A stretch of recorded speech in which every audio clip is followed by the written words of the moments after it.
ముందుగా 5 సార్లు ఓంకారనాదం చెప్తాం. ఓం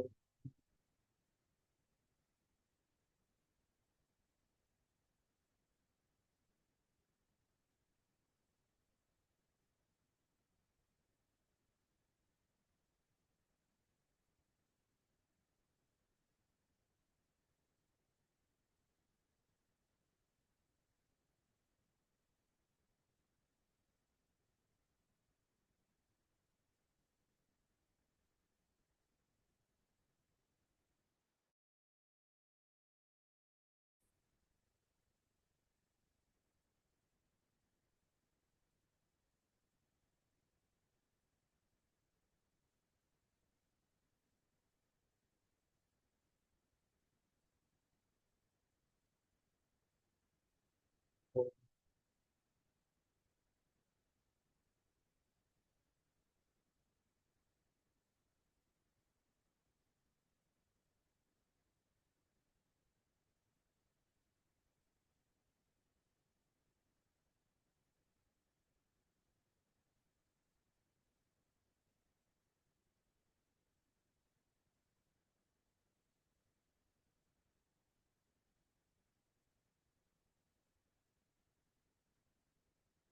పరమాత్మకు పరమాత్మ స్వరూపులైన మీ అందరికీ నా నమస్కారం. గత దాదాపు ఒక 3 క్లాసుల నుంచి ఉగాది తర్వాత నుంచి కొద్దిగా మన క్లాస్‌లో సెషన్స్‌లో కొంచెం అవతరం వచ్చింది. అన్యథా భావించండి. ఇప్పుడు మనం విష్ణు సహస్రనామాల గురించి చదువుకుంటున్నాం. విష్ణు సహస్రనామాల్లో విష్ణు సహస్రనామాలు ఎలా ఉద్భవించాయి అని చెప్పుకుంటూ దాంట్లో విష్ణు సహస్రనామ వివరణలో ఒక 3 నామాలకు మాత్రం మనం అర్థం చదువుకున్నట్టు గుర్తుంచుకో. 4వ నామం నుంచి చదువుకుందాం. మొదటి 3 నామాలు మీకు గుర్తుండే ఉంటుంది. విష్ణు సప్తాహం, విష్ణు, విశ్వం, విష్ణువు, వషత్కారః అని మొత్తం 3 నామాలు అవి. మనం 4వ నామం నుంచి చదువుకోవాలని చెప్పి నాకు గుర్తు. కనుక 4వ నామం నుంచి మొదలు పెడతాను. భూత భవ్య భవ ప్రభుః 4వ నామం. విష్ణు సహస్రనామాల్లో 4వ నామం భూత భవ్య భవత్ ప్రభుః.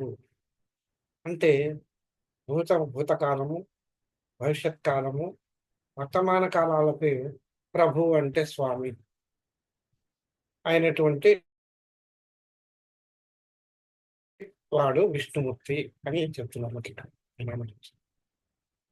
అంటే భూత భవ్య అంటే త్రికాలాలకి 3 కాలాలు.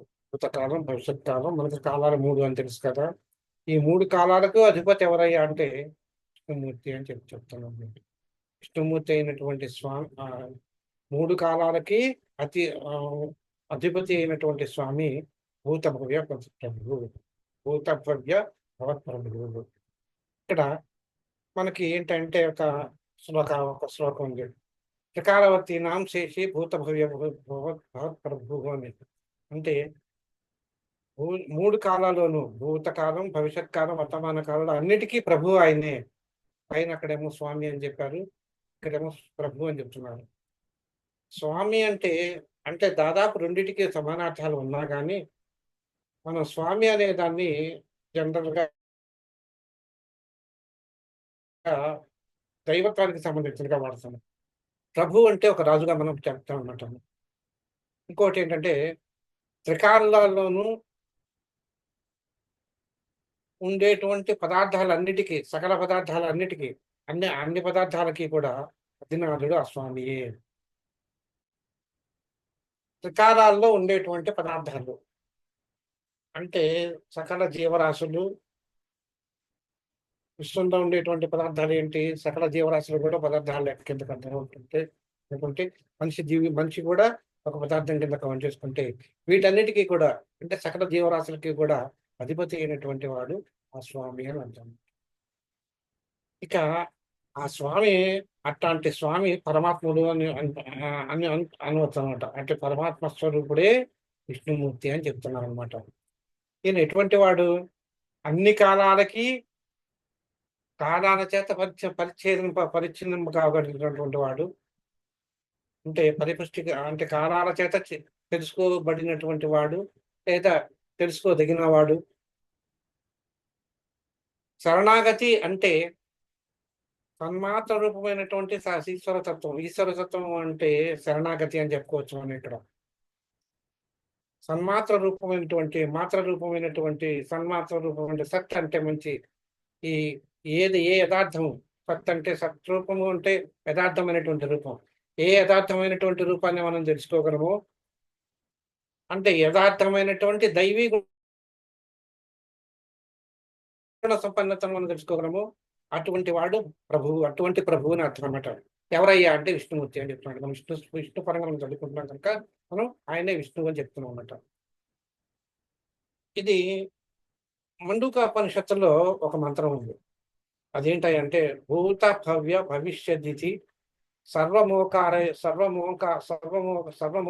ఏవ యచ్చాన్య త్రికాలాతీతం తదస్యోంకారమేవ అని. మనం ఇది వరకు ఓంకారం గురించి కొద్ది గొప్ప మనం చదువుకున్నాం.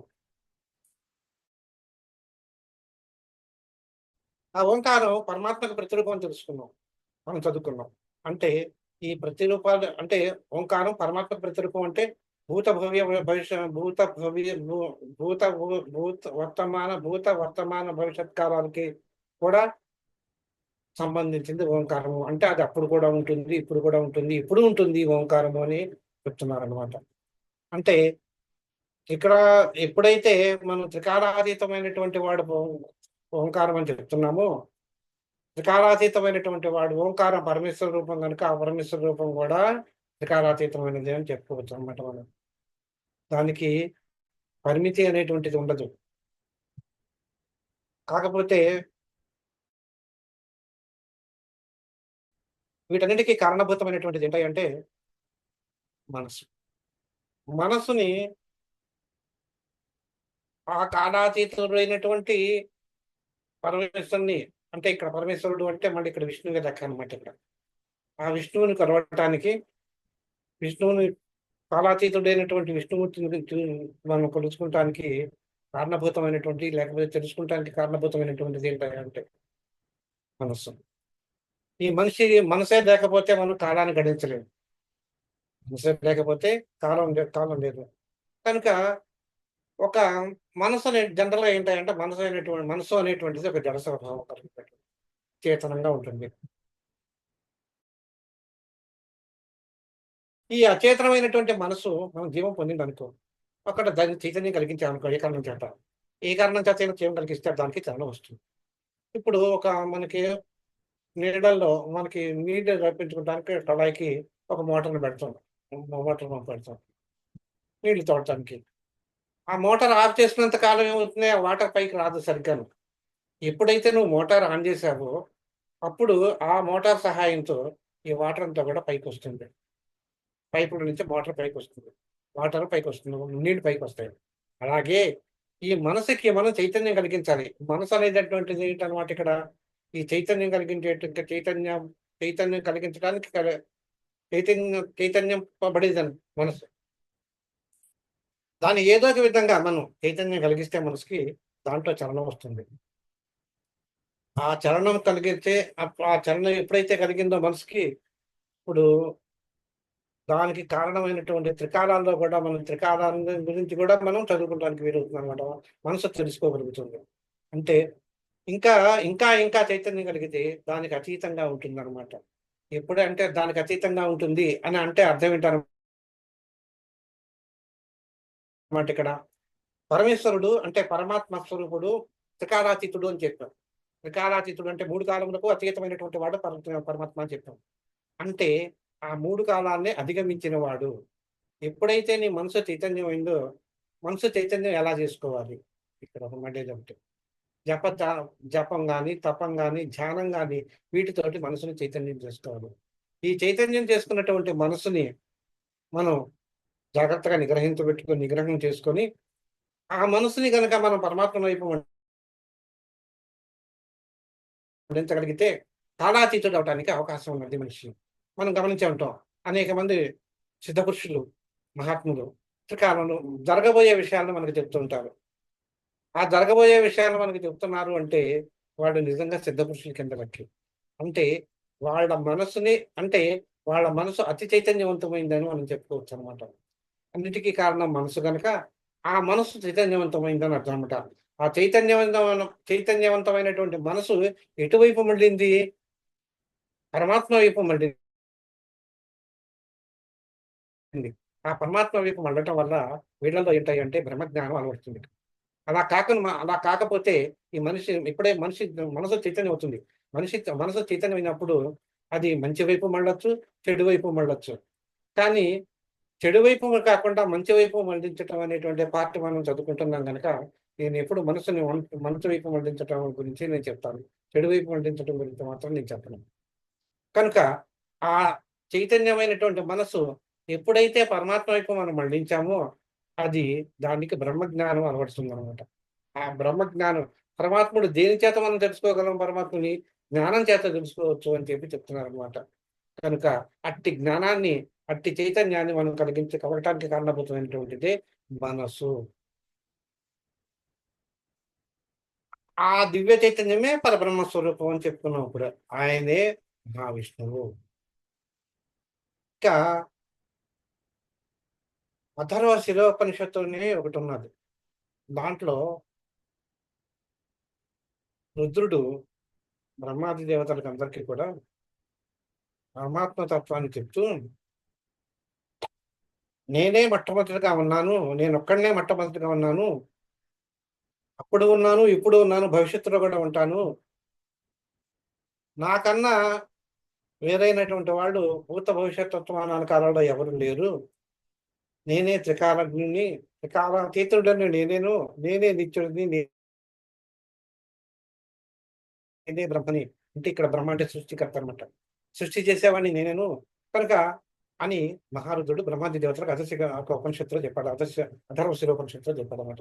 అంటే ఇక్కడ రుద్రుడు అంటే ఇక్కడ మళ్ళీ ఎవరనమాట మహారుద్రుడు అంటే ఇక్కడ శివుడు అనే అర్థంలో కాకుండా మనం విష్ణువు అనే అర్థంలోనే మనం తీసుకున్నాం. ఎందుకంటే మనం విష్ణు పరంగా చెప్తున్నాం గనుక ఇది మనం విష్ణువుగానే తీసుకున్నాం అనమాట. అంటే ఇక్కడ రుద్రుడు అని చెప్పినా, అక్కడ విష్ణువు అని చెప్పినా, ఎక్కడైనా గానీ మనకి ఒక్కటే ఇదేంటంటే పరమాత్మ ఒక్కడేను. మనం ఆపాదించుకున్నటువంటి రూపం, ఆ రూపం ఏంటంటే మనం పురుష రూపంగాను చెప్పుకోవచ్చు, స్త్రీ రూపంగాను మనం చెప్పుకోవచ్చనమాట. పురుష రూపంగా చెప్పుకుంటే బ్రహ్మ, విష్ణు, మహేశ్వరుడు, విష్ణువు, తర్వాత రుద్రుడు, శివుడు, గణపతి ఇట్లా అనేక రకాలుగా మనం చెప్పుకోవచ్చు. అమ్మవారి పరంగా చెప్పుకోవాలనుకంటే మనం శైవంగా చెప్పుకుంటే అమ్మవారి పరంగా చెప్పుకునేటప్పుడు మాత్రం ఆ అమ్మవారి పేరు మనం చెప్పుకుంటాం.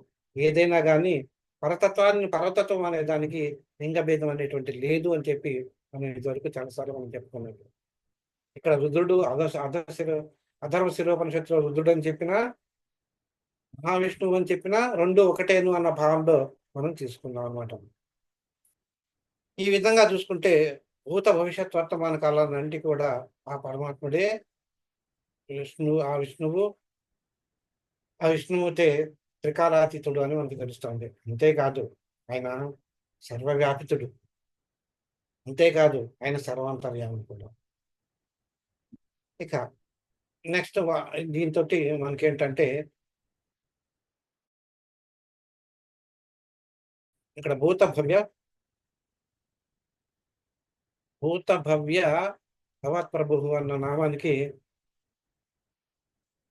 అర్థం పూర్తయింది అనమాట. ఇక్కడ మనం ఒక చిన్న విషయం మనం తెలుసుకున్నాం. సృష్టి స్థితి లయలు పరమాత్ముడి యొక్క సృష్టి మనకి పరమాత్ముడి యొక్క కార్యాల్లో ఏంటంటే పరబ్రహ్మ చేసేటువంటి కార్యాల్లో ముఖ్యమైనటువంటి పంచకృత్యుడు అని చెప్పుకుంటాం మనం పరమాత్ముడు ఇప్పుడు కూడా. దాంట్లో మూడు ఏంటాయన్నమాట. సృష్టి స్థితి లయాలు అంటే సృష్టించటము ఆయనే, స్థితి అంటే పాలించటము ఆయనే, లయం చేసేటువంటి వాడు కూడా ఆయనే. ఈయన గురించి మనం కొద్దిగా చెప్పుకున్నాం అనమాట. కొంచెం అంటే ఇది చెప్పుకుంటే మనకి తర్వాత కాలంలో మనకేంటంటే ఏ డౌట్స్ మనకు రావు. అందుకోసం అని చెప్పి ఈ సృష్టి స్థితి లయాల గురించి కొద్దిగా చెప్తాను. మనం పరబ్రహ్మ స్వరూపం గురించి చెప్పుకునేటప్పుడు కొన్ని లక్షణాలు చెప్పుకున్నాం. భగవంతుడు అంటే ఇలా ఉండాలి, ఆయన ఇలా ఉండాలి అని మనం చెప్పుకున్నాం. చెప్పుకుంటూ మనం ఏం చేశాడంటే ఆయన పని చేసేటప్పుడు ఆయన ఒక్కడే చేస్తున్నాడు. సృష్టి ఆది అందు ఆయన ఒక్కడే ఉన్నాడు అని మనం చెప్పుకున్నాం. ఇప్పుడు మనకి ఒక రాజ్యం తీసుకుందాం. ఒక ఇండియానే తీసుకుందాం. ఇండియాకొచ్చేసరికల్లా రాజు రాష్ట్రపతి అవుతాడు. ప్రధానమంత్రి, ప్రధానమంత్రి ప్రధాని, ఒక మంత్రి అవుతాడు. ఇక్కడ మనం గమనించుకోవాల్సింది ఏంటంటే రాజు ఒక్కడే పనిచేయడు. రాజు హెడ్‌గా ఉంటూ తనకి మిగతా మిగతా కార్యాలన్నీ చేయడానికి కొంతమంది మనుషులను నియమిస్తాడు. వాళ్ళే మంత్రులనమాట. ఈ మంత్రులందరూ చేరి ఒక ప్రధానమంత్రిని నియమిస్తారు. అలాగే పరమాత్ముడు కూడా కొన్ని కొన్ని కార్యాలు చేయడానికి కొంతమంది రిప్రజెంటేటివ్స్‌ని పెడతాడనమాట. వాళ్ళల్లో ఈ సృష్టి స్థితి లయాలు చేయటానికి ఒక రిప్రజెంటేటివ్స్‌ని పెట్టాడు. వాళ్ళే త్రిమూర్తులనమాట. బ్రహ్మ, విష్ణు, మహేశ్వరులు అనేటువంటి వాళ్ళు సృష్టి స్థితి లయాలు చేయటానికి పరబ్రహ్మ స్వరూపం చేత నియమింపబడ్డ రిప్రజెంటేటివ్స్ అని మనం చెప్పుకోవచ్చనమాట. వీళ్ళకి గూడా పరబ్రహ్మ స్వరూపానికి ఏ లక్షణాలైతే ఉన్నాయో, ఏ అంశాలైతే ఉన్నాయో అవన్నీ కూడా వీళ్ళకి కూడా ఉంటాయి. ఇంకా మనం సృష్టి జరుగుతా ఉంది అని చెప్పాం. ఈ సృష్టి జరగటం అనేటువంటిది మనకి గుణాలు 3 ఉన్నాయని చెప్పుకున్నాం. రజోగుణము, తమోగుణము, సత్వగుణం అని చెప్పి ఉన్నాయని చెప్పుకున్నాం. ఈ సృష్టి అనేటువంటిది రజోగుణం వల్ల జరుగుతుంది. స్థితి అంటే పాలన అని గాని, పోషించటం అనేటువంటి అర్థాలు మనం చెప్పుకోవచ్చు. ఇది సత్వగుణం వల్ల కలుగుతుంది. ఇదంతా గూడా లయం చెందటము అనేటువంటిది ఒక ఒక ఒక వర్డ్ ఉంది. అంటే అదంతా కూడా లయం అంటే నశింపబడటం అనేటువంటిది గాని, విడిపోవటం అనేటువంటి అర్థంలో గనుక మనం చెప్పుకుంటే, ఆ లయం కావటం అనేటువంటిది తమోగుణం వల్ల జరుగుతుంది. ఇక్కడ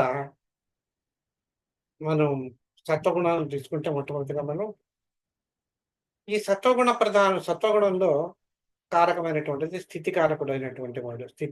స్థితి అనేటువంటిది మనం చెప్పుకున్నాం. ఇప్పుడే చెప్పుకున్నాం సత్వగుణం. ఈ సత్వగుణానికి విష్ణుమూర్తిని రిప్రజెంటేటివ్స్‌గా నియమించాడనమాట. అంటే విష్ణుమూర్తి సత్వగుణ సంపన్నుడు అనమాట అర్థం. సత్వగుణ సంపన్నుడు అవ్వటం వల్ల ఆయన సత్వగుణ సంపన్నమైనటువంటి స్థితి కారకత్వాన్ని ఆయనకి అప్పగించాడు. పోర్ట్‌ఫోలియో ఇచ్చాడు ఆయనకి. ఇక బ్రహ్మదేవుడు. ఆ బ్రహ్మదేవుడికి ఏమిచ్చాడు? సృష్టి చేసేటువంటి కార్యక్రమం ఇచ్చాడు. ఆ సృష్టి కార్యక్రమానికి మనం ఏం చెప్పామనమాట? రజోగుణ సంపన్నం ఉన్నది అని చెప్పుకున్నాం మనం. కనుక బ్రహ్మదేవునికి రజోగుణం అనేటువంటిది ఉంటుంది అని చెప్పి తెలుస్తుంది. అంటుంటే వాడు కనుక ఆ పోర్ట్‌ఫోలియో ఆయనకిచ్చాడు. ఇక ఈశ్వరుడు లేకపోతే రుద్రుడు అనుకున్నాం. ఈ రుద్రుడు తమోగుణ ప్రధానుడు అనమాట. ఈ తమోగుణ ప్రధానుడు అవటం వల్ల తమోగుణ ప్రధానమైనటువంటి ఈ లయం చేయటం అనేటువంటి కార్యక్రమాన్ని ఆయనకిచ్చారనమాట. ఈ విధంగా ఈ త్రిమూర్తుల ముగ్గురికి 3 పోర్ట్‌ఫోలియోలు పరబ్రహ్మ స్వరూపుడు ఇచ్చాడు. ఇంకోటేంటంటే ఏవండీ మనిషి సృష్టి జరిగింది. మానవులు పుట్టాము. అసలు ఈ సృష్టి ఎలా జరిగింది అనే దానికి మనకి మనకి పూర్వీకుడు ఎవరయ్యా అంటే మనువు అనేటువంటి ఆయన పూర్వీకుడనమాట. మనం ఆ మనువు అనేటువంటి వాడి యొక్క సంతతే మనందరము. కనుక మనం మానవులు అని పిలువబడుతున్నాము అని చెప్పి అంటారన్నమాట. శాస్త్రం చెప్తోంది. బృహదారణ్యకోపనిషత్తులో సృష్టికి పూర్వం మానవాకారంలో ఉండేటువంటి ఒక విరాడాత్మ ఒకటే మాత్రమే ఉండేది. అది దానికంటే భిన్నమైనటువంటిది ఇంకొకటి చేయదనమాట. అలా ఉన్నటువంటి ఆయనే ప్రజాపతి అని అంటారనమాట. ఆ ప్రజాపతి తాను ఒక్కడే ఉండి కొన్ని కొన్ని కారణాల వల్ల భయభ్రాంతుడైనాడు. అయ్యో! నేను ఒక్కడినే ఉన్నాను అని చెప్పి ఫీల్ అవుతుండేవాడనమాట. ఎప్పుడైతే ఒక్కడనే ఉన్నాను ఒంటరితనం ఫీల్ అవుతున్నాడో జనరల్‌గా ఏంటంటే మనం ఇంకొకటి ఉంటే బావుంటుంది అని అనుకుంటాం. ఇంకొక స్వరూపం వచ్చిందనమాట. ఇంకొక స్వరూపాన్ని పరమేశ్వరుడు సృష్టించాడు. అంటే ఆ సృష్టి చేసినటువంటి ఇంకొక వాడిద్ద ఇంకొక ఆకారం రావటం వల్ల వాళ్ళిద్దరి యొక్క వాళ్ళిద్దరూ కూడా సాన్నిహిత్యంగా ఉండటం మొదలెట్టారనమాట. అంటే ఈ పరబ్రహ్మ విరాడాత్మ అనేటువంటి స్వరూపమే 2 స్వరూపాలుగా బయటకొచ్చిందనమాట. తన శరీరాన్ని 2 భాగాలుగా తన అంశం నుంచి ఇంకో భాగాన్ని 2 భాగాలు చేశారనమాట. ఆ భాగాల్ని పతి, పత్ని అంటారు. అతడే మనువు అంటే ఇక్కడ పతి, పత్ని అంటారు. ఇక్కడ పతి అనేటువంటిది పురుషలింగంగా చెప్పవచ్చు. పత్ని అనేటువంటి దాన్ని స్త్రీలింగంగా చెప్పవచ్చు.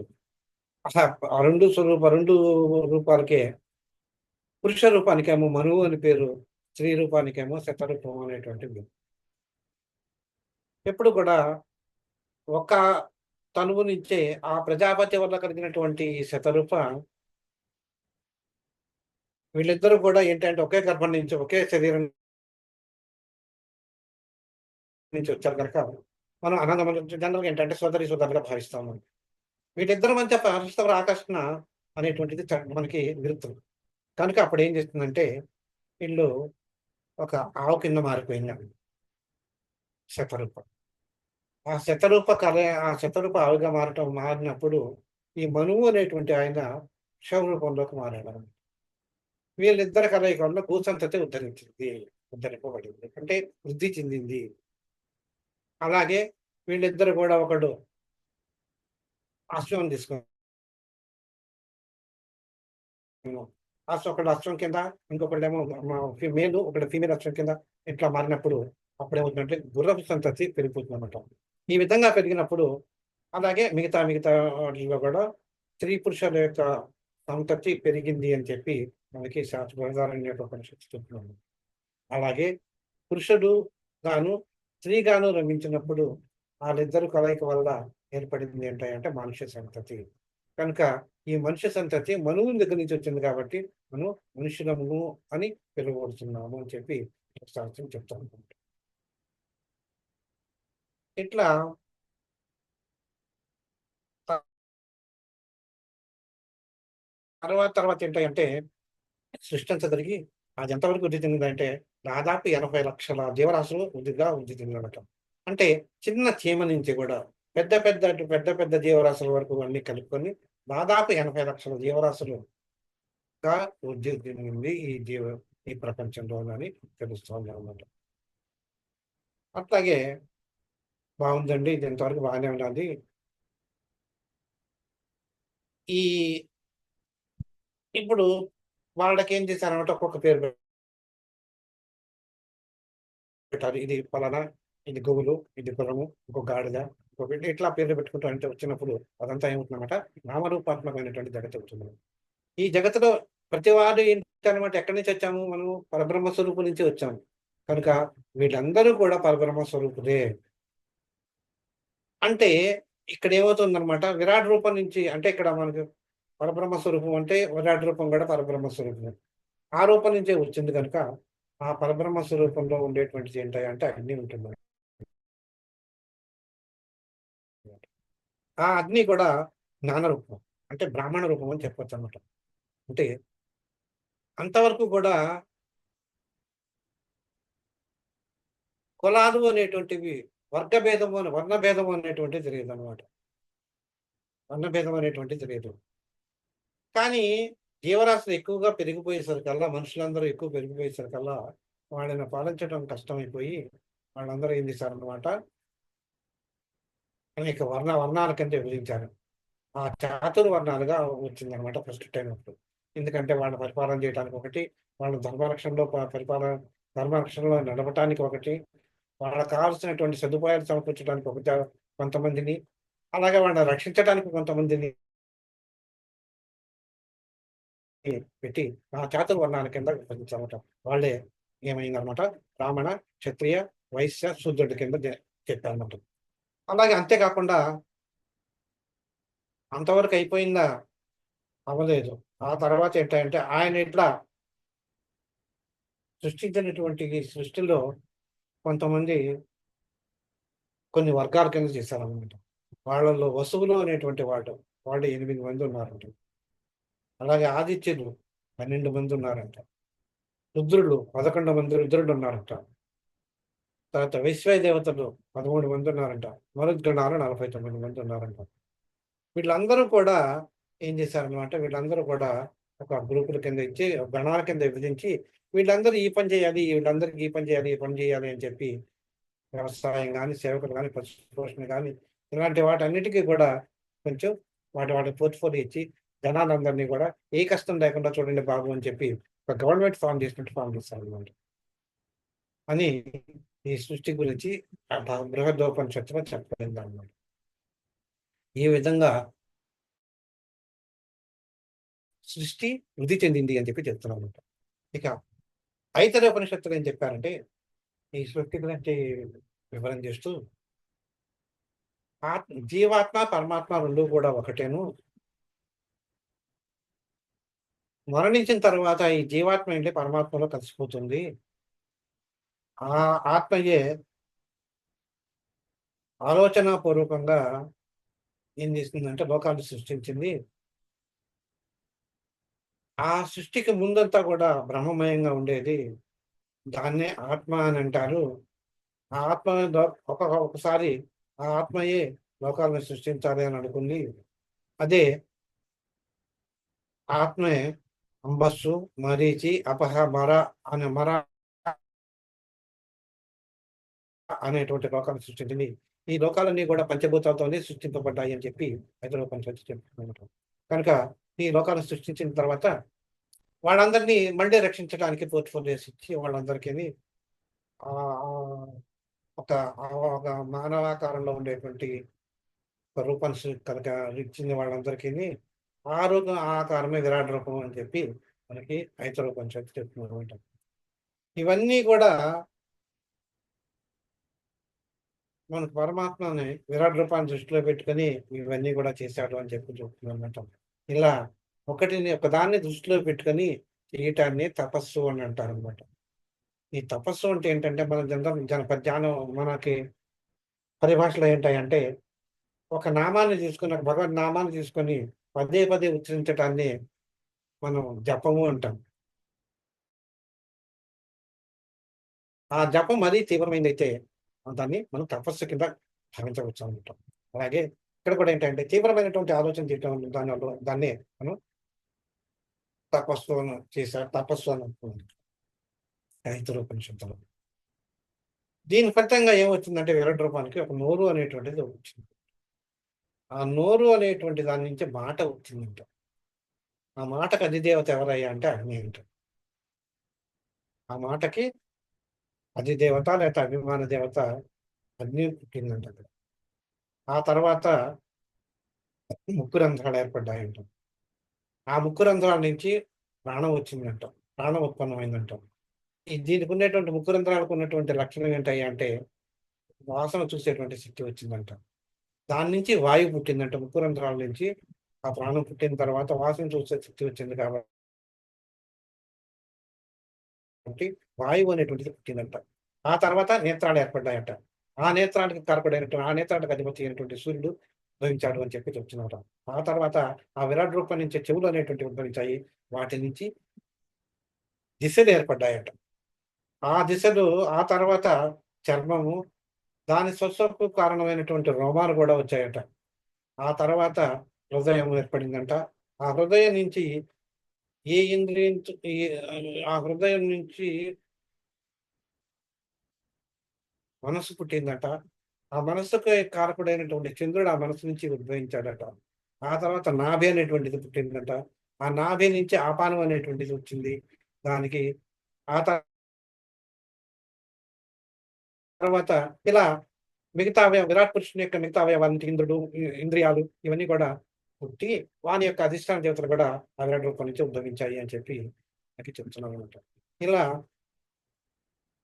ఏంటంటే విరాట్ రూపానికి ఇవన్నీ కూడా ఇది దేవత అవయవాలకు సంబంధించినటువంటి దేవతలందరూ కూడా పుట్టిన తర్వాత పరమేశ్వరుడు ఏం చేశాడంటే విరాట్ రూపానికి ఇంకా మిగిలింది ఏంటంటే ఆకలి, దప్పిక అనేటువంటివి 2 మిగిలిపోయాయి. అవి అవి ఏం చేస్తుందంట ఆ ఆ విరాట్ రూపానికి ఆకలి దప్పులు చేసినప్పుడు అవి ఎవరు తీసుకున్నారయ్యా అంటే దేవతలకు ఇచ్చాడట. సరే అడిగారంట, స్వామి మీరు ఆకలి దప్పులు మాకు ఇచ్చారు, ఆకలి దప్పులు తీర్చుకునేటట్టుకి మేము కూర్చుండి ఒక చోట కూర్చుండి మేము మేము ఒక చోట కూర్చుండి మాకు ఆ దప్పులు ఆకలి దప్పులు తెచ్చుకునే మార్గాన్ని ఇవ్వండి అని చెప్పారు. అంటే ఆయన సరేనని చెప్పి ఒక చోట కూర్చొని ఆకలి దప్పులు ఎలా తెచ్చుకుంటామంటే హోమం చేస్తారు. హోమం గాని, యజ్ఞం గాని చేస్తారు. దానికి ఇచ్చేటువంటి హవిస్సులు ఏవైతే ఉన్నాయో అవి తీసుకొని మీరు మీ ఆకలి దప్పులు తెచ్చుకోండి అని చెప్పారట. కనుక అలా అటువంటి మనం యజ్ఞయాగాదులు చేసినప్పుడు హవిస్సులు ఎందుకు ఇస్తామంటే పరమాత్మ దేవతలకు ఉండేటువంటి మనం ఏ యజ్ఞం అయితే చేస్తున్నామో, ఏ హోమం అయితే చేస్తున్నామో ఆ దేవత యొక్క ఆకలి తీర్చడానికి. ఆకలి తీర్చి ఏం చేస్తాడంటే మనకి ఆకలి తీరే ఆయన మనకి కావాల్సిన దేనికోసం అయితే మనం ఏ ఫలితాన్ని ఆశించి మనం ఆ యజ్ఞం చేస్తున్నామో, ఆ హోమం చేస్తున్నామో ఆ హోమ ఫలాన్ని మనకి అందిస్తాడు అని చెప్పి చెప్తున్నాడు. ఇక ఈ ప్రవేశించడంలో మానవాకారం రూపంలో సృష్టించాడు కదా! అగ్ని ఏం చేశాడంటే, ఇక వాళ్ళని సృష్టించాడు. వాళ్ళని సృష్టించినప్పుడు వాళ్ళు మానవాకారంలో వెళ్ళాలి కదా! ఆ వెళ్ళేటప్పుడు ఏం జరిగిందంటే, అగ్ని ఏం చేశాడంటే, అగ్రూపాన్ని ధరించి నోట్లో ప్రవేశించాడు. వాయువు ప్రాణరూపంలో ముక్కునందు ప్రవేశించాడట. నేత్రాల్లోకేమో సూర్యుడు, దిక్కులన్నీ కూడా చెవుల్లోను, ఓషధులన్నీ, వనస్పతులన్నీ కూడా చర్మానికి, చంద్రుడు మనస్సులోనికి, మృత్యువు ఆపాన రూపంలో నాభిలోనికి, జలం వీర్య రూపంలో జననేంద్రియాలకి, వీటన్నిటిని కూడా వాళ్ళ స్థానాన్ని ఆక్రమించగలరు అని చెప్పి మనకి ఉపనిషత్తు మనకు చెప్తుంది. ఇక ఇవన్నీ సృష్టించారు, బాగానే ఉంది.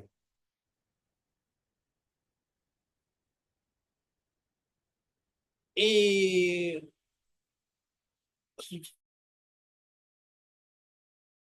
సృష్టించిన తర్వాత ఇంకొకటి ఏం చేశాడంటే ఆయన ఆహారాన్ని సృష్టించాల్సిన అవసరం వచ్చింది.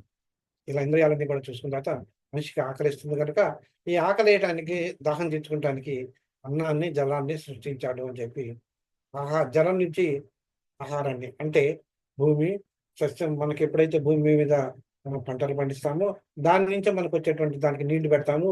కనుక ఆ నీటి నుంచి భూమి తడిచి మొక్కలొచ్చి దాని నుంచే మనకి ఆహారం అనేటువంటిది వస్తుంది. ఆహార ధాన్యాలు వస్తాయి. అదే ఆహారాన్ని మనం భుజిస్తాము కనుక జలం నుంచి ఆహారం వచ్చిందని మనం చెప్పుకోవచ్చు తేలిక. ఇలా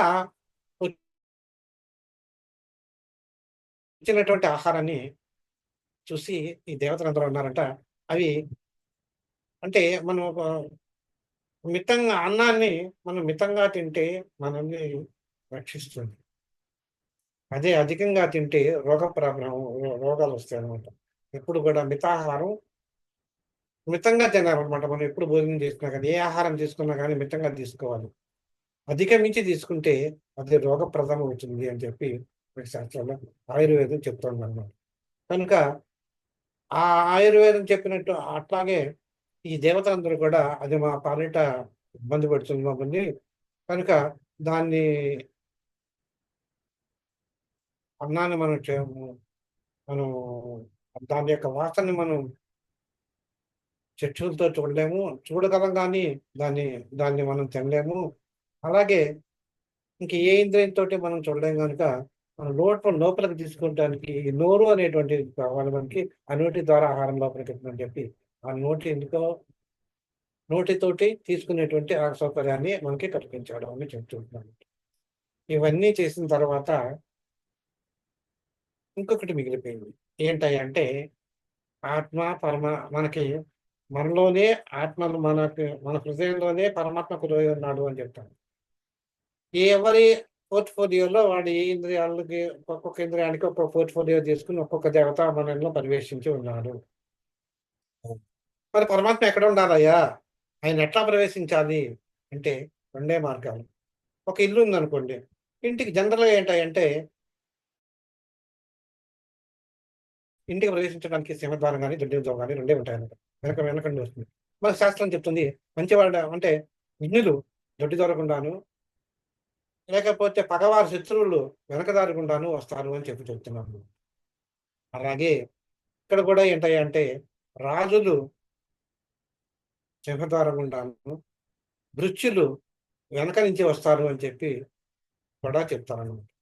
అలాగే ఈ ప్రవేశం ఈ మా మనకి పరమాత్మ మనలో కొలువై ఉండాలి అంటే వీళ్ళందరికీ అధిదేవత కావాలి. ఇప్పుడు మన ఎవరైనా మనకన్ని పోర్ట్‌ఫోలియోలన్నీ వచ్చేసాయి. మన మంత్రులందరూ రెడీగా ఉన్నారు.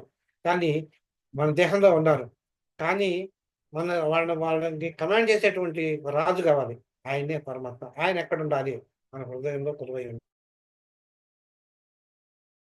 ఉండాలి. ఆయన ఎక్కడి నుంచి రావాలి? ఆయన ఎక్కడి నుంచి రావాలంటే రెండే మార్గాలు. ఒకటి బ్రహ్మరంధ్రం పైనుంచి రావాలి. మిగతా 2 కింద నుంచి రావాలి. ఇప్పుడే చెప్పుకున్నాం కదా! పైనుంచి వచ్చి రావటానికి ఈ బ్రహ్మరంధ్రం అనేటువంటిది ఒకటుంటుంది. ఆ బ్రహ్మరంధ్రం గుండా పరమేశ్వరుడు లోనికి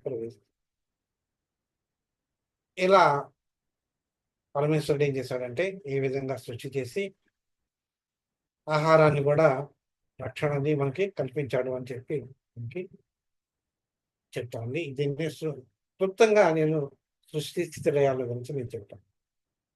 మనకి లలితా సహస్రనామాలు మనం చదువుతూ ఉంటాం. ఈ లలితా సహస్రనామాల్లో కూడా కొన్ని నామాలున్నాయి. అవేంటాయంటే పరమేశ్వరుడు యొక్క అంటే పరమేశ్వరి, పరమేశ్వరుడు మనం 2 ఒకటేనని చెప్పుకుంటే, పంచకృత్యాలు వాడు చేసేటువంటి పనుల గురించి 5-9 నామాలు వరకు వాడు చేసే అంటే పంచకృత్య పరాయణి అనేటువంటి నామం ఉంది. 5-9 వరకు ఉన్న నామాల్లో ఆమె పరమేశ్వరి యొక్క చేసేటువంటి పనులేంటి, ఆవిడ యొక్క విధేయేంటి అనేటువంటిది చెప్తుంది. అలాగే సృష్టికర్త్రి 264 నామం సృష్టికర్త్రి, 265 నామం బ్రహ్మరూప, 266 నామం గోప్త్రి, 267 నామం గోవిందరూపిణి, 268 నామం సంహారిణి, 269 నామం రుద్రరూప, 270 నామం తిరువధానకరి, 271 నామం ఈశ్వరి, 272 నామం సదాశివ, 273 నామం అనుగ్రహపద. దీంట్లో కూడా ఈ నామాల్లో కూడా లలితా సహస్రనామాల్లో పరమేశ్వరి యొక్క ఈ సృష్టి స్థితి లయాల గురించి వివరణ ఇవ్వబడింది అని చెప్పి చెప్తున్నారు. కనుక ఇక్కడ మనం పరమేశ్వర స్వరూపాన్ని, పరబ్రహ్మ స్వరూపాన్ని స్త్రీలింగ పూర్వకంగా చూసుకున్నా, పరమే పురుషలింగ అంటే పుంలింగ పూర్వకంగా మనం తీసుకున్నా కూడా మనకేంటనమాట వాడు నిర్వర్తించే విధులన్నీ కూడా మనకు దీంట్లో చెప్పబడింది. ఈ నామం చెప్పండి. ఆ నామమే మనకి సృష్టి స్థితి లయాల గురించి మనం చెప్పుకున్నాము. ఇప్పుడు మనం చేసుకున్న నామం భూత భవ్య భగవత్ పరమభూ అని చెప్పి చెప్పుకున్నాం. కనుక మనం ఇవన్నీ కూడా ఇప్పుడు మనం చదువుకున్నదంతా విష్ణు పరంగానే మనం చదువుకున్నాం కనుక విష్ణు పరంగానే మనం చదువుకున్నాం అన్నమాట. ఇక భూతకృత్ 5వ నామం ఏంటంటే భూతకృత్. ఈ భూతకృత్ అనేటువంటి నామం భూతాలను సృష్టించేవాడు అని అర్థం. భూతం అంటే భూతాలు, దెయ్యాలు అని కాదు. ప్రాణులు అనేటువంటి అర్థం. ప్రాణులు అనేటువంటి అర్థం కింద మనం తీసుకోవాలి ఇక్కడ. భూతాలను అంటే ప్రాణులను సృష్టించేవాడు కనుక అటువంటి వాడు ఎవరయ్యా అంటే పరమేశ్వరుడు. ఆ పరమేశ్వర స్వరూపం విష్ణువు అని చెప్పి ఇక్కడ మనం విష్ణు స్వరూపంగానే మనం చెప్పుకుంటున్నాం. భూతానియో అసౌ సృజతి స్వాతంత్రేణ స భూతకృత్. భూతమును సృష్టించేవాడు కాబట్టి మనం భూతకృత్ అంటున్నాం. అంటే మనం ఈ పరమేశ్వరుడు ఏం చేస్తున్నాడంటే రజోగుణ సంపన్న ఇందాక నామంలో మనం చదువుకున్నట్టు రజోగుణ సంపన్నమైనటువంటి సృష్టిని చేయటానికి చతుర్ముఖ బ్రహ్మ రూపంలో సమస్త సృష్టిని అతను చేస్తున్నాడని చెప్పుకున్నాం. వాళ్ళని పోషించటానికి సత్వగుణ రూపంలో విష్ణువు వాళ్ళందరినీ కూడా పోషిస్తున్నాడు అని చెప్పుకున్నాం మనం. అలాగే తమోగుణ ప్రధానం కలిగినటువంటి రుద్రుడు ఆ జీవులన్నింటినీ కూడా హింసిస్తూ ఉంటాడు, లేకపోతే లయం చేసుకుంటూ ఉంటాడు అని చెప్పి మనం ఇందాక చదువుకున్నాం. అంటే ఈ జగన్ నిర్మాణం చేయటం అనేటువంటిది ఎవరి పని అంటే బ్రహ్మ పని. అది పని అంటే ఇక్కడ కర్మ. ఆయనని కూడా ఇక్కడ మనం ఈ నామంలో ఆయన్ని కర్మ బ్రహ్మాన్ని కూడా మనం అనుకోవచ్చు అనమాట. ఈ త్రిమూర్తుల్లో మొట్టమొదటి వాడు. అంటే అదే కానీ మనం మొదలు పెట్టాలి కనుక ఆ మొదలు పెట్టడానికి మొట్టమొదటి కారణభూతమైనటువంటిది సృష్టి కనుక అక్కడ ఉండాలి, ఏదైనా ఉండాలి. మనం మొదలు పెట్టాలంటే ఆ పని చేసేటువంటి వాడికి చతుర్ముఖ బ్రహ్మ. అంటే మొట్టమొదటిగా బ్రహ్మకి 4 ముఖాలు ఉండేవన్నమాట. ఆ 4 ముఖాలు 4 వేదాలకి సూచకంగా మనకి చెప్పేవాళ్ళు అనమాట. కొన్ని కారణాంతరాల వల్ల కాల ఆ 4వ ముఖం ఒక ముఖం చతుర్ముఖాల్లో ఒక ముఖాన్ని శివుడు ఏం చేశాడంటే తన గోటితో ఆ ముఖాన్ని తుంచివేశాడు. అప్పటి నుంచి బ్రహ్మ త్రిముఖుడైనాడు అన్నమాట. లేకపోతే బ్రహ్మ ఎప్పుడు కూడా మొట్టమొదటి ఆదిగా ఆయన అనాదిగా ఆయన చతుర్ముఖుడే. ఈ సృష్టి చేయడం అనేటువంటిది మనం చెప్పుకున్నాం కనుక ఈ సృష్టిలో అనేక రకాలు ఉన్నాయన్నమాట. ముఖ్యంగా ఏకగుణ సృష్టి, ద్విగుణ సృష్టి, త్రిగుణ సృష్టి అనేటువంటిది ఉంటుందన్నమాట. అంటే ఈ సృష్టి చేయటంలో ఒక గుణం ఉంటుంది. ఒకే ఒక గుణం ఉంటే దాన్ని ఏక సృష్టి అంటారు. దానిలో ఏకగుణం అంటే మన గుణాలు 3 ఉన్నాయి. సత్వగుణము, రజోగుణము, తమో గుణము అనేటువంటివి. ఈ సత్వగుణం వల్ల బ్రహ్మాది దేవతలను సృష్టించాడు. రజోగుణం వల్ల మానవులు, మృగాలు, పక్షులు, శివచరాలు వచ్చాయి. తమో గుణం వల్ల చెట్లు, చేమలు, పర్వతాలు ఉద్భవించాయి అని చెప్తున్నాడు. ఇక్కడ ఏంటంటే మళ్ళీ రెండవది ఏంటంటే ద్విగుణ సృష్టి. ఈ ద్విగుణ సృష్టి అంతలో కూడా మనకి అనేక రకాలైనటువంటి జీవపట్టులన్నీ కూడా మనకి వచ్చాయన్నమాట. వాటి నుంచి దాంట్లో ఒక్కొక్కటి ఏంటంటే సత్వగుణం ఉంది. ఈ సత్వగుణంలో సత్వం. ఈ సత్వగుణంలో సత్వం వల్ల విరాట్ పురుషులు ఉద్భవించారు. సత్వగుణంలో రజోగుణం వల్ల దేవర్షులు, వైఖానసులు ఉద్భవించారు. సత్వగుణంలో తమస్సు వల్ల యక్ష, రాక్షస, విద్యాధరులందరూ కూడా ఉద్భవించారు. రెండవదైనటువంటి రజోగుణం ఉండి రజోగుణంలో మళ్ళీ సత్వగుణం కలిగి ఉండేటువంటి వాళ్ళు మానవులు. రజోగుణం కలిగినటువంటి వాళ్ళు పశువులు, మృగాలు. రజోగుణంలో తమస్సు కలిగినటువంటి వాళ్ళు శ్వేతజాలు, అండజాలు, జలచరాలు. అలాగే తమస్సులో రజోగుణం కలిగినటువంటి సత్వగుణం కలిగినటువంటి వాళ్ళ పైర్లు, సత్వగుణం వల్ల పైర్లు, గడ్డి పంటలు వచ్చాయి. అలాగే తమస్సులో రజోగుణం వల్ల చెట్లు, పొదలు, తీగలు అనేటువంటివి వచ్చాయి. తమోగుణం వల్ల భూములు, తమోగుణం వల్ల భూములు, కొండలు ఉద్భవించాయి అని చెప్పి కొండలు, బండలు ఉద్భవించాయి అని చెప్పి ఈ సృష్టి జరిగింది అని చెప్పి చెప్తారు. దీన్ని ద్విగుణ సృష్టి అంటారు. ఇలాగే ఇంకొకటి ఏంటంటే త్రిగుణ సృష్టి అన్నమాట. ఈ సృష్టిలో ఏంటంటే ప్రతి గుణంలోనూ 3 భాగాలు ఉంటాయన్నమాట. ఇలా మనం చూసుకున్నట్టయితే ఇది మొత్తం 3 రకాలుగా ఉంటుంది. ఉదాహరణకి ఏంటంటే సత్వంలో తమో, సత్వంలో తమో రజం, సత్వంలో తమరసత్వం. ఇలా ఒక్కొక్క దాంట్లో 3 వస్తాయన్నమాట. వీటి వల్ల వచ్చినటువంటివి ఏంటంటే శిష్యుడు, వాసుకి, దేవతలు, నీరసుడు, కర్మదేవతలు, నవగ్రహాలు, సిద్ధులు, సాధ్యులు, సప్తరుషులు, దిక్పాలకులు, పంచబ్రహ్మలు, విరాట్టు, హిరణ్యగర్భుడు, కాకులు, పిచ్చుకలు, మొసళ్ళు, పందిరికులు, ఇలా అన్ని జీవరాశులన్నీ కూడా కొండలు, బండలు, నదీ నదాలు, ఇవన్నీ కూడా ధాన్యాలు, ఇవన్నీ కూడా మనకి వచ్చాయి అని చెప్పి ఈ త్రిగుణ సృష్టి జరిగింది అని చెప్పి మనకి శాస్త్రాలు చెప్తున్నాయి. ఈ శాస్త్రాలు చెప్పడం వల్ల మనకి ఇంకొకటి ఏంటంటే ఇంకొక వర్డ్ ఉంది ఏంటంటే మనం తెలుసుకోవాల్సింది దశవిధ బ్రాహ్మణములు అనేటువంటి వాళ్ళు ఉన్నారు. వీళ్ళు ఏంటంటే విద్యా సంపన్నులు. ఈ విద్యా సంపన్నులు అవటం వల్ల వీళ్ళు ఆచారవంతులు కూడా వీళ్ళు ఎక్కువగా ఏంటంటే ఆంధ్ర, కర్ణాటక, కర్జూల, మహారాష్ట్ర దేశ ప్రాంతాల్లో వీళ్ళు ఎక్కువగా ఉంటారు కనుక వీటిని పంచద్రావిడులు అని అంటారు అనమాట. అలాగే ఉత్పల, మైథల, గౌడ, కన్యాకుబ్జ, సారస్వతులు అనేటువంటి వాళ్ళని పంచగౌడలు అంటారు. మొత్తం వీళ్ళందరినీ కలిపి దశవిధ బ్రాహ్మణులు అంటారు అనమాట వీళ్ళందరినీ. ఈ ఈ రకంగా వీళ్ళు ఈ త్రిగుణాల ఆధారంగా చేసుకునేటువంటి వాళ్ళే జన్మించిన వాళ్ళే వీళ్ళు అని చెప్పి మనకి చెప్తారు. అంటే ఈ త్రిగుణ అంటే త్రిగుణ సృష్టి నుంచి వచ్చిన వాళ్ళే ఈ దశవిధ బ్రాహ్మణులు కూడాను అని చెప్పి మనకి చెప్తున్నారు. వీళ్ళు ఎక్కడ ఉంటారా అంటే ఇప్పుడు మనం చెప్పుకున్నట్టు కొన్ని ప్రాంతాల్లో అక్కడక్కడ ఉంటారు వాళ్ళు. వాళ్ళని పంచద్రాడు, ఒక ప్రాంతంలో వాడిని పంచబ్రాహ్మణులు ఉన్నాము, ఇంకొక ప్రాంతంలో ఉన్నాము పంచకవులు ఉన్నాము, మొత్తం కలిపి చదువుతున్నాము. ఇక్కడ మనకి ఇంకొక వర్డ్ ఏంటంటే మనకు వచ్చేది ఎక్కువగాను రుద్రము అనేటువంటి, రుద్రుడు అనేటువంటి వాడు. రుద్రుడు అనేటువంటి వాడు ఏంటి అంటే ఈ జనరల్ గా ఈయన ఈశ్వర స్వరూపుడు, శివుడు అంటాం మనం. యాక్చువల్ గా రుద్రుడు అనే మాటకు అర్థం ఏంటంటే రోధించేవాడు అని అర్థం అన్నమాట. ఎవరిని రోధిస్తాడు, ఆయన ఏడుస్తాడంటే ఆయన కాదు, తప్పులు చేసేవాడిని ఏడిపిస్తాడు అన్నమాట. అందుకనే ఆయన్ని రుద్రుడు అన్నారు అన్నమాట. అంతేకాదు స్వతంత్రావతీతం రుద్రహ అన్నారు. అంటే సంసార బంధాలను పోగొట్టేటువంటి వాడు రుద్రుడు అనేటువంటి వాడు, రుద్రుడు అన్నారు. ఈ సంసారం అంతేకాకుండా ఈ రుద్రుల్లో మనకి 11 మంది ఉన్నారనమాట. ఈ రుద్రులు, ఇలాంటి రుద్రులు 11 మంది ఉన్నారు కనుక ఆ రుద్రుల్ని ఏకాదశ రుద్రులు అంటారు అన్నమాట.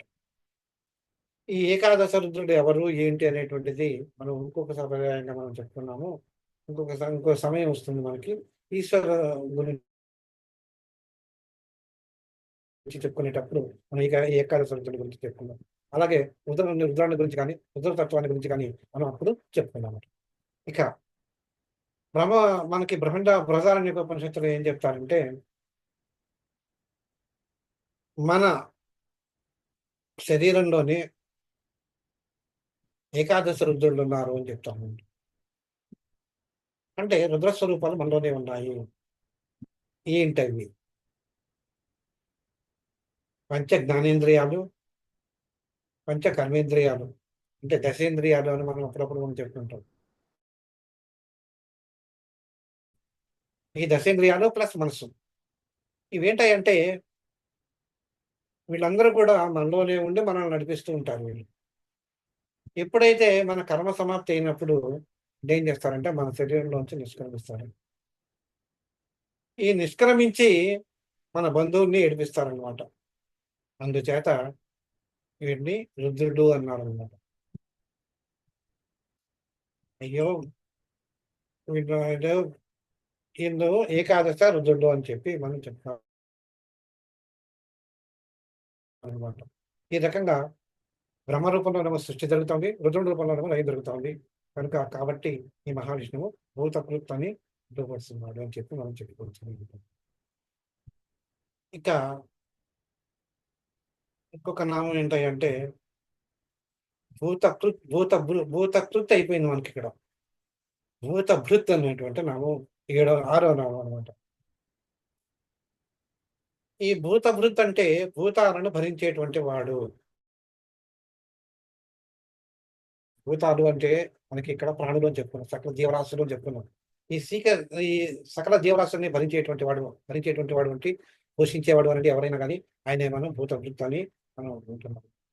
అంటే ఏంటనమాట, ఎప్పుడైతే భరిస్తున్నాడో పోషిస్తున్నాడో ఆయన లోకాలన్నిటికీ ప్రభు అవుతున్నాడు అని చెప్పి చెప్తారనమాట. విష్ణు సహస్రనామం అని చెప్తుందనమాట. లోకాలన్నింటినీ పోషించేవాడు ఆయన కనుక ఆయన్ని మనం భూతభృత్ అని అనవచ్చును అని చెప్పింది. భూతాన్ని విభీర్తి భూతభృత్ అని అంటే లోకాలన్నింటినీ భరించేవాడు కనుక ఆయన భూతభృత్ అవుతున్నాడు అని చెప్పి ఆయనే మహావిష్ణువు. శింసుమారాత్మాన విష్ణు భూరాధీనూత్వత చితాన్ భద్రే శేషతయా లోకాన్ సప్తలోకాన్ అధస్థితాన్. అంటే ఈ మహావిష్ణువు ముసలి రూపంలో, ముసలి అంటే శింసుమారం అంటే ముసలి అనమాట. ఈ ముసలి రూపంలో ఊర్ధ్వలోకాలను, ఆదిశేషుని రూపంలో అధోలోకాలను ధరించి ఉన్నాడు అని చెప్పి మనకి చెప్తున్నారు అనమాట. విష్ణు పురాణం మనకు చెప్తుంది. అంటే మనం విష్ణు పురాణం కనుక మనం చదివితే ఒక మాట అర్థమవుతుంది. ఈ భూభారాన్ని అంతటినీ కూడా విష్ణువు అంటే ఆదిశేషుడు తన శిరస్సుపై ఉంచుకొని మోస్తున్నాడు అని చెప్పి ఒక మాట మనకు వస్తుంది కనుక ఆ మాట మనకి ఇక్కడ చెప్తున్నమాట. ఆయనే విష్ణు స్వరూపంగా చెప్తున్నారు అనమాట. ఆయననే విష్ణు స్వరూపంగా మనం చెప్తున్నారు కనుక అధో లోకాలన్నింటినీ కూడా అంటే మన భూమికి కింద ఉన్నటువంటి లోకాలన్నింటినీ కూడా పాలించేటువంటి వాడు, భరించేటువంటి వాడు, ఆదిశేషుని రూపంలో భరించేటువంటి ఉన్నవాడు విష్ణువేను.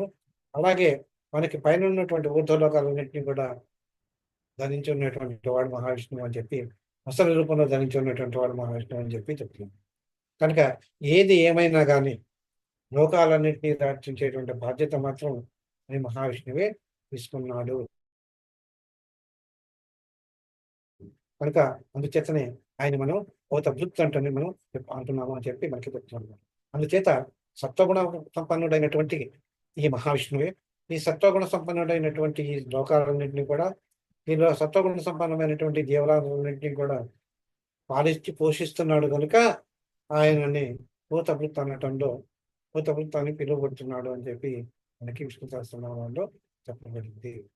కనుక దీంతో 6వ నామం పూర్తయిందన్నమాట. కనుక మనం ఇవాళ 3 నామాలు తెలుసుకున్నాం. ఏంటంటే భూత భవ్య భవత్తుడు, తర్వాత ఏమో భూతభృత్ అనేటువంటి నామం, ఇంకొక నామేమో భూతభృత్ అనేటువంటి నామం. ఈ 3 నామాలు మనం ఇవాళ తెలుసుకున్నాం. ఇక వచ్చే క్లాసులో మనం 7వ నామమైనటువంటి భావహ అనేటువంటి నామం గురించి మనం తెలుసుకుంటూ ముందుకి వెళ్దాం. కనుక ఈ దీంట్లో మీకు ఏమైనా డౌట్లు ఏమైనా ఉంటే అడగచ్చు.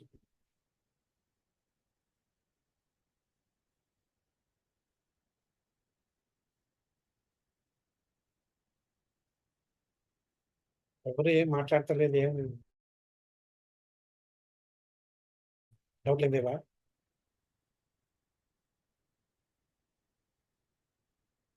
లేవు అంకుల్, చాలా బాగా అర్థమైంది.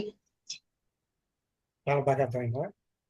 ఇప్పుడు అంటే మనం చదువుతున్నప్పుడు ఇప్పుడు అర్థం చేసుకుని చదవచ్చు అంకుల్. చాలా బాగా అర్థమైందండి. Thank you very much.